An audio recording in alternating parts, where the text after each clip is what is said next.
Որ ասում են հերիք եղավ, բոլ եղավ, իսկականից սրա համար են ասում, էլի։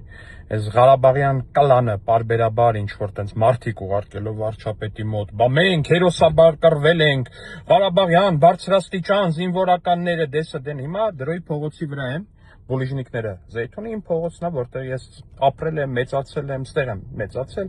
ապրում եմ 5 հարկանի շենքում, կառուցված երևի դեռ Ստալինյան ժամանակներում, 40 քառակուսի մետր բնակարանում, տենց, իմ բնակարանն է, մեր բնակարանն է, որտեղ ապրել մեծացել եմ, էլի որպես այդպեսի։ Այ այս շենքը, որ դուք տենաք, այ այս նորակառույց շենքը Դրոյի փողոցի վրա, Քանաքեռ Զեյթուն համայնքի, կառուցումը Ղարաբաղցի գեներալներից մեկը։ Արա որտեղից Ղարաբաղցի գեներալին այնքան փող, որ ինքը կարենա Երևանում կառուցի բազմահարկ շենք։ Որտեղից ինձ այդ հարցի պատասխանը ով կարա տա։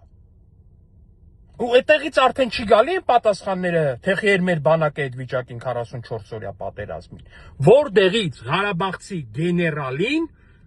բազմահարկ շենքերի կոմպլեքս կառուցելու համար փող։ Ով կասի ինձ։ Ով կտա այդ հարցի պատասխանը։ Մենք հերոսաբար, դուք հերոսաբար լափել եք մենակ, լափել եք փողերը մեր բանակների ու լափել եք նաև մեր երեխեքի կյանքը։